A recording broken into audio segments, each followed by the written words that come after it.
Sasuke, Itachi's painful truth. Sasuke Uchiha was a soul bound to tragedy from the moment he was a child. But out of all the pain he endured, nothing could compare to the shock of learning the truth about Itachi. Why? Because Sasuke's entire journey was built on suffering. At just 7 years old, he witnessed the fall of the mighty Uchiha clan in a single night. From that moment, he lived like a shadow of himself, with only one purpose: revenge. He gave up everything: his friendship with Naruto, the warmth of Team 7, the peace of the Leaf Village, just to gain the power to kill Itachi. Every step he took was for that one goal. And when he finally did it, in their deadly battle at the hidden Uchiha hideout, Sasuke thought his pain would end. But then, Tobi said no. The moment Tobi revealed the truth, Sasuke's soul completely shattered. Just imagine, after dedicating your entire life, every ounce of your strength, every thought in your mind, to killing someone, only to find out that person sacrificed everything: his honor, his future, his happiness, even his own life, just to protect you. Sasuke finally realized that he had killed the only person who had ever loved him unconditionally. His Mangekyo awakened. It was the feeling of watching his entire life turn upside down in a single moment, realizing that everything he had lived and fought for was built on a lie. He no longer belonged anywhere. After losing all faith in the world, he lost his sense of purpose, the identity he had built for years, and even the ability to tell right from wrong. The truth about Itachi changed him completely. The hatred in Sasuke's heart shifted, no longer aimed at Itachi, but at the Leaf Village, the ones who had forced his brother into an impossible choice. And with that, we saw a completely different Sasuke, one consumed by revenge, determined to destroy the Leaf Village to avenge Itachi and the Uchiha clan. Interesting, right? Here, we don't just watch anime, we live every character, every story, every emotion. Don't miss out on exclusive content and fresh takes you won't find anywhere else. Hit that subscribe button now and become part of the most passionate and creative anime community out there. Thanks for the support. This journey wouldn't be the same without you. Next, Itachi, Heartbreak Sacrifice.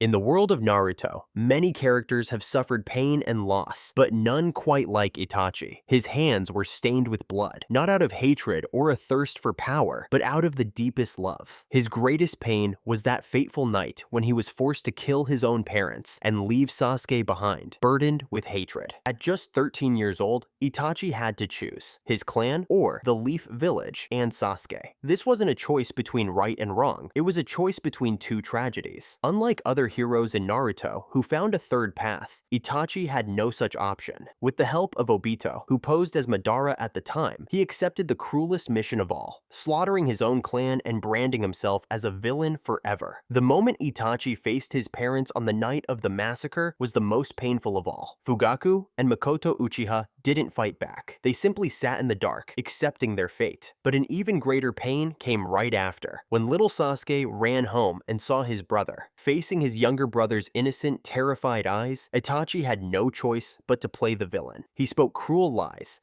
pretending to be the monster Sasuke needed to hate, and the moment he turned away, he cried. Itachi accepted an early death, keeping himself alive just long enough to fulfill his final mission: to die by Sasuke's hands, giving his brother the strength and honor to rebuild the Uchiha name. When he collapsed in their final battle, with a faint smile on his lips, it was not defeat, it was freedom for a soul that had endured too much. Jiraiya, Nagato's betrayal pain. Jiraiya, the cheerful old man with a big smile and a bit of a pervy streak. To many, he seemed funny, even carefree, but beneath that light-hearted exterior was a warrior who had seen the depths of hatred and loss. Of all the pain he had endured, nothing hurt more than realizing that Nagato, the child he had placed all his faith in as the child of prophecy, had become the bringer of destruction known as pain. What made Jiraiya believe in Nagato so deeply was the legendary Rinnegan, the eyes of the Sage of Six Paths, the man who had once brought peace to the ninja world. And it wasn't just that. The prophecy from the great Toad Sage spoke of a child who would bring great change to the world. Jiraiya was convinced that Nagato was that child, the chosen one, the hope for a brighter future. Jiraiya trusted and loved that boy like his own son, placing in him the hopes of an entire generation exhausted by war. When he left the Rain Village, he did so with a smile, believing he had planted the seed for world peace. But the student he once guided now wanted to bring suffering to the entire ninja world, creating an endless cycle of hatred. Worse yet, he was willing to kill the very teacher who had given him everything. But in the end, it was okay. Jiraiya finally realized that his true student, the child of prophecy, was Naruto. Minato and Kushina, final moments. Behind the glory of the legendary Hokage and his strong-willed wife was a pain too deep for words. The heartbreak of saying goodbye to their son just moments after he was born. They died knowing that their precious child would grow up alone, without the warmth and love of his parents. On the night of October 10th, it should have been the happiest moment of their lives, the birth of Naruto, the symbol of their love. But Obito Uchiha, hiding behind the mask of Tobi, infiltrated the heavily guarded birthing chamber. He slaughtered the Anbu, killed Buwaka, the wife of the third Hokage, kidnapped newborn Naruto, and ripped the Nine Tails from Kushina's weakened body. After temporarily defeating Obito and saving Naruto, Minato was faced with a cruel reality. Kurama was attacking the village, and Kushina was growing weaker by the second. In their final moments, these parents threw themselves in front of Kurama's deadly claws to protect their son. With only seconds left, they spoke their last words, pouring all their love and wishes into Naruto. The things they said, simple lessons that parents usually teach their children over the years, had to be rushed into just a few fleeting moments. They didn't just lose their lives, they lost the chance to be parents, to see their son take his first steps,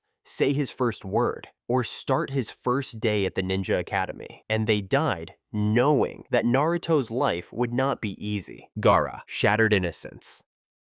Gaara was born into loneliness. He lost his mother the moment he came into this world, never getting the chance to feel a mother's love. But that was just the beginning. Carrying the one-tailed beast, Shukaku, inside him meant he could never sleep, never rest, always living in fear that the monster would take over his mind. The villagers of the sand saw him as something to fear, something to hate, and his own father. Instead of love, all he saw in Gaara was a failed experiment, a weapon that needed to be discarded. Sounds tragic, right? But the worst was yet to come. In all that darkness, there was one tiny light. Yashimaru, his mother's younger brother, the only person who treated him with kindness, the one who taught him about pain, about love. For a 6-year-old child who had never been held, Yashimaru was everything. The last hope that maybe, just maybe, he was worthy of love. And Gaara clung to that hope like a drowning child reaching for a lifeline. But then came that night. A masked ninja attacked Gaara, and in self-defense, he used his sand to fight back. But when he unmasked his attacker, he saw the last person he ever expected, Yashimaru. That moment was one of the most painful in his life. Imagine being 6 years old and realizing that the only person you ever trusted was the one sent to kill you. And then, Yashimaru said the cruelest words a child could ever hear.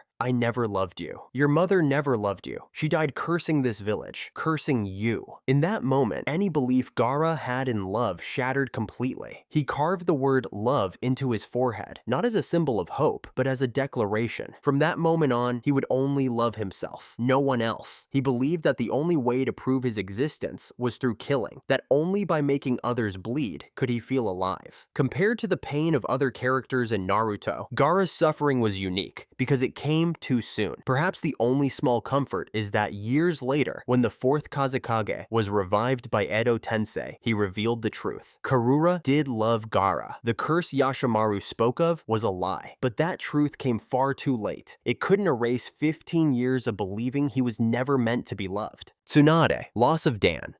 In the Naruto universe, where pain is an unavoidable part of a ninja's life, Tsunade's suffering still stands out, deep, cruel, and relentless. She lost everyone she loved. Her grandfather, Hashirama, her uncle Tobirama, her little brother Nawaki, and finally, the most painful of all, her lover, Dan Kato. The worst part? She had to watch him die in her arms, completely helpless, even though she was a medical ninja. Before all this tragedy, Tsunade was full of hope and love. Even growing up during the Shinobi Wars, she still believed in a brighter future through Nawaki, her sweet little brother who dreamed of becoming Hokage. On his 12th birthday, Tsunade gave him the first first Hokage's crystal necklace as a blessing for his dream. But just one day later, Nawaki was dead. That should have been enough to break anyone. But Tsunade still found hope through Dan Kato, a talented jonin with a dream of becoming Hokage. Not for power, but to protect those he loved. She put all her trust, all her hope into this love. She even gave him the same crystal necklace, as if wishing for his dream to come true.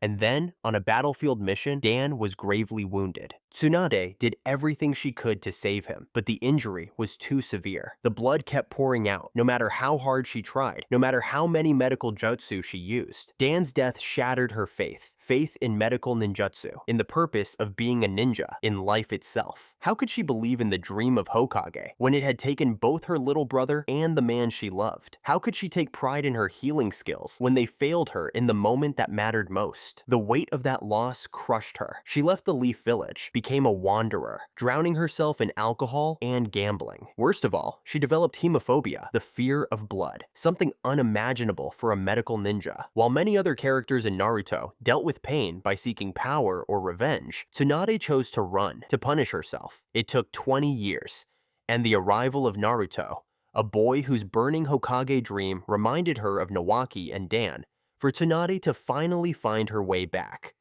Shikamaru, Asuma's final farewell. Shikamaru's tragedy came later than most, but it was just as painful. The moment Asuma Sarutobi, his mentor, his father figure, his shogi partner, took his final breath right in front of him after the battle with Hiden of the Akatsuki. Not all pain comes from losing blood relatives. Sometimes, the bonds we build over time, through quiet moments and shared experiences, are the ones that break us the most when they're gone. Asuma was one of the few people who could pull Shikamaru out of his laziness, one shogi match at a time. While Shikaku, Shikamaru's biological father, was an important figure in his life, it was Asuma who was there every day, pushing him to step out of his comfort zone. Every time Shikamaru sighed, "What a drag," Asuma would just smile knowingly. Their bond didn't need words. It was something deeper. Asuma's death was heartbreaking. Team 10 faced Hidan and Kakuzu of the Akatsuki in a completely one-sided battle. For the first time, Shikamaru, the genius strategist, felt utterly powerless against two immortals. That's just the way of a ninja. Life and death come and go. Nothing lasts forever. But Asuma's death wasn't meaningless. After losing his mentor, we saw a completely different Shikamaru, determined, focused, ready to take on Hidan alone. He stopped avoiding responsibility. He stopped seeing everything as a drag. Instead, he planned, he fought, and he honored his sensei's memory. That was the moment Shikamaru truly understood what Asuma meant by the will of fire. No longer just a strategist, he became the Hokage's right-hand man, the one who would guide and protect the next generation. Sasori, lonely grief. Born during wartime, Sasori lost both his parents at a very young age. They were killed in battle by the White Fang of Konoha. He was raised by his grandmother, Chiyo, a master of puppet jutsu from the hidden sand village. But no amount of care could fill the emptiness left by his parents' deaths. This is a side of Sasori's pain that many overlook. Unlike Naruto, who never knew his parents, and unlike Sasuke, who had clear memories of his family, Sasori was trapped in a vague longing, enough to crave, but never enough to soothe. Lost in his loneliness, he turned to puppetry as a way to escape reality. His first two creations? Puppets modeled after his parents. His desperate attempt to bring back what was taken from him. But wood is just wood. When Sasori made them embrace him, they collapsed in his arms. In the end, when Sasori faced Sakura and Chiyo in a life or death battle, he revealed his true heart, both literally and figuratively. He allowed Chiyo to use the very same parent puppets to defeat him. He stood still as their blades pierced his chest, the only part of his body that was still human. In that moment, Sasori was finally embraced by his parents, even if it was in a deadly embrace. He chose to die in his own illusion. Honestly, if he had known about the infinite Tsukuyomi plan, I swear he would have gone all in. Madara, Izuna's death.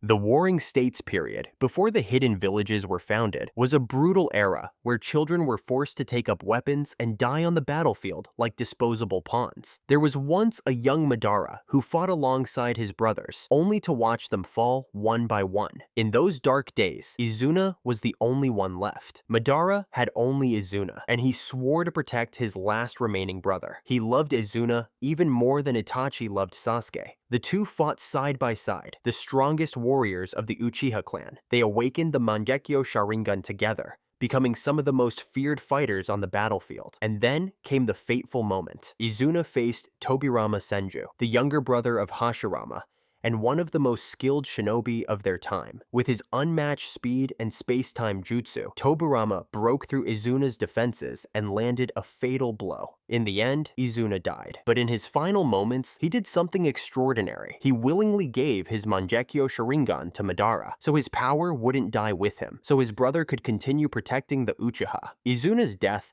wasn't just a personal tragedy. It was the first domino in a chain of fate. It set everything in motion. Madara faking his death, manipulating Obito, founding the Akatsuki, and ultimately triggering the Fourth Great Ninja War. All of it just to create the infinite Tsukuyomi, a world where loss and suffering no longer existed. Obito, Rin's death. Obito was once a bright, kind-hearted boy who dreamed of becoming Hokage. What turned a pure soul into a masked, ruthless man? Love. Obito always competed with the genius Kakashi, not out of hatred, but because he wanted Rin to notice him. During the mission at Canopy Bridge, Obito sacrificed himself, crushed under a boulder, to save his teammates. In his final moments, he gifted his Sharingan to Kakashi, asking him to protect Rin. It was an act of rare selflessness, proving how deeply he loved her, enough to entrust her happiness to someone else. And then, after being saved and healed by Madara, he saw it. Rin, the girl he loved in silence, throwing herself into Kakashi's Chidori. Blood splattered. Her eyes slowly closed. She died right in front of him, by the hands of the very friend he trusted to protect her, and he could do nothing. Losing Rin shattered Obito in a way no one could have imagined. His Mangekyo Sharingan awakened in a storm of tears and blood, and in his grief-fueled rage, he slaughtered every hidden mist ninja around him. Obito completely lost faith in the real world. He returned to Madara's cave and accepted the Moon Eye plan, a dream world where there was no pain, no loss, where Rin was still alive. Most of the tragedies in Naruto can be traced back to that moment when Obito gave up on reality. The death of Minato and Kushina, the Nine Tails attack on the Leaf, the Uchiha massacre, and finally, the Fourth Great Ninja War. Akatsuki, Pain, Madara, they were all just pieces of a plan that started from the shattered heart of one boy. Naruto, Jiraiya's death. Ever since he was a lonely child shunned by the Leaf Village, Naruto had always been searching for something missing in his life, a family. And the person who gave him that feeling of family was Jiraiya. When Jiraiya died, it was the second time Naruto lost someone he saw as family, except this time, he was old enough to truly understand the pain. The moment Tsunade said, "Jiraiya died in battle," Naruto's world stopped. There was no explosive reaction, no yelling like we usually see from him. The pain was so deep that it left Naruto, normally loud and outspoken, completely silent. Compared to all the other losses Naruto faced, losing Jiraiya was different. It happened at a time when Naruto was mature enough to understand just how much their bond meant, and just how much he had lost. Moreover, Naruto's bond with Jiraiya was special, because it wasn't just a simple student-teacher relationship. Jiraiya was his mentor, his godfather, a father figure, and the one who truly believed Naruto would be the savior of the ninja world. Losing Jiraiya wasn't just losing a teacher, it was losing an entire emotional support system, something Naruto had never really had before. Sakura, helpless sorrow. Sakura's pain is different from others in Naruto. While many characters suffer from losing loved ones, her greatest pain is the crushing helplessness of being unable to save someone she loves from the darkness. After Sasuke left the village, Sakura swore to change. She no longer wanted to be the weak girl who needed protection. She wanted to stand alongside Naruto and bring Sasuke back. But no matter how strong you become, you can't save someone who refuses to be saved. She couldn't do anything. She was so desperate that she clenched her teeth and screamed, begging him to stop, to turn back before it was too late. And Sasuke's response? He trapped her in a genjutsu, forcing her to watch as he drove a blade straight through her heart.